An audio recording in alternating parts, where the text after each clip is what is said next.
My dear students, this is class 2 maths exercise 10.7 question number 2 போட போறோம். நல்லா கவனிங்க. Solve 1 minus x square dy by dx minus xy equal to 1 ன்னு கொடுத்துருக்காங்க. But நம்ம இதை என்ன ஃபார்மேட்டுக்கு எடுத்துகிட்டு வரணும்? dy by dx plus py equal to q. இந்த ஃபார்மேட்டுக்கு எடுத்துகிட்டு வந்தால் தான் இதை நம்ம சால்வ் பண்ண முடியும். ஓகேவா? ஸோ ஃபஸ்ட்டு இங்கே பாருங்கள், இங்கே என்ன இருக்குது? 1 மைனஸ் எக்ஸ் ஸ்கொயர். அப்போது 1 மைனஸ் எக்ஸ் ஸ்கொயரால் என்டையர் ஈக்குவேஷனை டிவிஷன் பண்ணும்போது இது எலிமினேட் ஆகிடும் இல்லையா?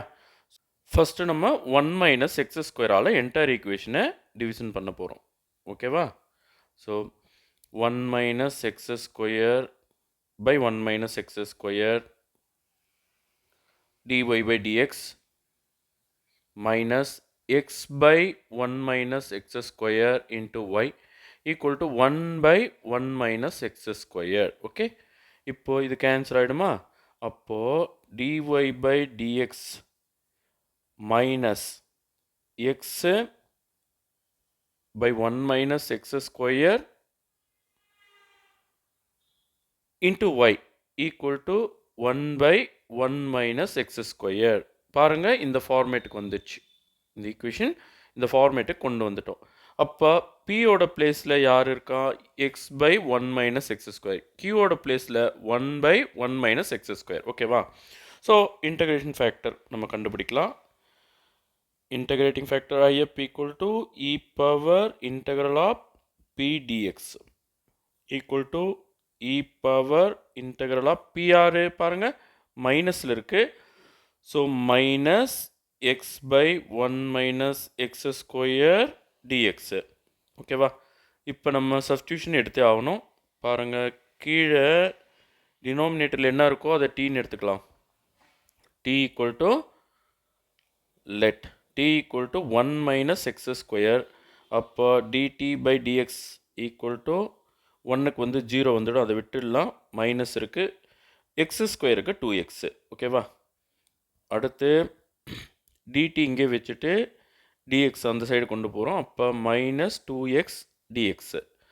அகெயின் நான் என்ன பண்ணுறேன்னா, இந்த மைனஸ் 2 மட்டும் டிடி கடியை கொண்டு வந்துடுறேன். அப்போ dt by minus 2 equal to x dx. Okay, நம்ம அப்போ இந்த மைனஸ் கூட அங்கேயே விட்டுருக்கலாம். எனிவே நான் இங்கே இந்த பக்கம் கொண்டு வந்துட்டால் விடுங்க, எக்ஸ் டிஎக்ஸு. அப்போ எக்ஸ் டிஎக்ஸ் இங்கே இருக்குது, நியூமரேட்டரில் இங்கே எக்ஸ் டிஎக்ஸ் இருக்குது. அதுக்கு பதிலாக நம்ம டிடி பை மைனஸ் 2 போட போகிறோம். ஓகேப்பா, அப்போது இந்த மைனஸ் நான் வெளியே எடுத்துக்கிறேன். எக்ஸ் டிஎக்ஸுக்கு பதிலாக நான் டிடி பை மைனஸ் 2 போட போகிறேன். டிடி பை மைனஸ் 2 போட்டாச்சு. அடுத்து 1 பை 1 மைனஸ் எக்ஸ் ஸ்கொயருக்கு பதிலாக டி போட போகிறேன். இப்போது இதெல்லாமே ஈக்கு பவராக இருக்குது. ஓகேவா? அப்போது ஈக்கு பவர் பாருங்கள், இந்த மைனஸ் நான் வெளியே கொண்டு வர போகிறேன். அதாவது மைனஸ் 1/2 வெளியே கொண்டு வர போகிறேன். அப்போ மைனஸ் இன்ட்டு மைனஸ்ஸு ப்ளஸ் ஆகிடும். அப்போ 1/2 வெளியே வந்தாச்சு. By 1/t dt. ஓகே, அப்போது ஈக்கு பவர் 1/2 இன்ட்டு லாக் டி. அதாவது 1/tக்கு என்ன வரும்? Log t. எப்போவுமே இந்த பவர் இருக்கு இல்லையா, லாகரிதமில் முன்னாடி இருக்கிற பவர் டீக்கு பவராக போயிடும். அதாவது முன்னாடி இருக்கிற நம்பர் டீக்கு பவராக போயிடும். அப்போ e power log t power 1/2. Okay, so இப்போ ஈக்கும் லாக்கும் கேன்சல் ஆகிட்டு டி பவர் 1/2 மட்டும்தான் நம்மளுக்கு ஆன்சராக கிடைக்கும். T power 1/2. இதை நம்ம ரூட் டீன்னே போடலாமா? ஓகே, டி பவர் 1/2னாலும் ரூட் டீனாலும் ரெண்டு ஒன்று தான். இப்போ நம்ம டீக்கு என்ன சப்ஸ்டியூஷன் எடுத்திருக்கோம் பாருங்கள், 1 minus x square. Okay, square root of 1 minus x square தான் நம்மளோட இன்டகிரேட்டிங் ஃபேக்டர். இ பவர் பிடிஎக்ஸுக்கு நமக்கு கிடைச்ச answer square root of 1 minus x square. Okay, நம்ம இப்போ பாதி வழி வந்துட்டோம். இப்போது ரிக்வயர்ட் சொல்யூஷன் போகலாம். Required solution y e power integral of pdx equal to integral of q into e power integral of pdx plus c. Okay, இதுதான் required solution. சரி, y போட்டாச்சு. e பவர் இன்டெக்ரல் ஆஃப் pdxக்கு பதிலாக என்ன போடணும்? Square root of 1 minus x square equal to q யார்? மேலே போய் பாருங்க. 1 பை 1 மைனஸ் எக்ஸ் ஸ்கொயர். ஓகேவா? சரி, க்யூக்கு பதிலாக 1 பை 1 மைனஸ் எக்ஸ் ஸ்கொயர் போட்டாச்சு.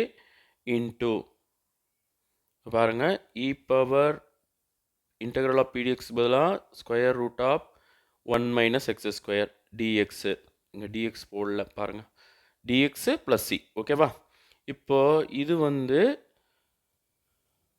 என்னன்னு பார்த்தீங்கன்னா integral of 1 by square root of 1 minus x square to the whole square. இதுக்கு பதிலாக நான் இப்படி எழுதலாம். ஓகேவா?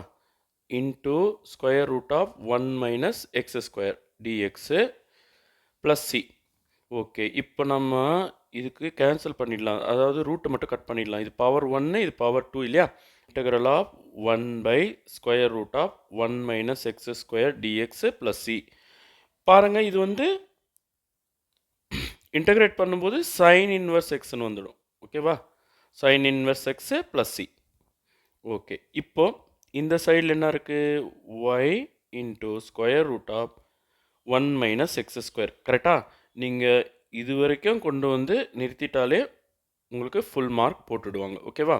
பட் புக் ஆன்சருக்காக சிம்பிளிஃபை பண்ணணுன்னா இதை வந்து நம்ம அந்த சைடு கொண்டு போகணும் இல்லையா? அப்போது ஒய் ஈக்குவல் டு இது ரெண்டு டேர்முக்கும் டிவிஷனாக போயிடும். அதாவது சைன் இன்வர்ஸ் எக்ஸுக்கு அடியில் ஒரு square root of 1 minus x square plus c கடியில் square root of 1 minus x square. But அவங்க புக் ஆன்சரில் இதையும் மேலே கொண்டு வந்திருக்காங்க. பவர் -1/2 போட்டிருக்காங்க. ஓகேவா?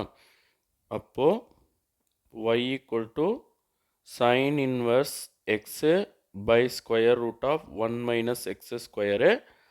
இப்போ இந்த ஸ்கொயர் ரூட்டை வந்து பவர் 1/2 போடலாம். அதை மேலே கொண்டு வரும்போது 1 மைனஸ் எக்ஸ் ஸ்கொயர் பவர் -1/2. இதுதான் உங்களோட book answer. Okay, thank you students.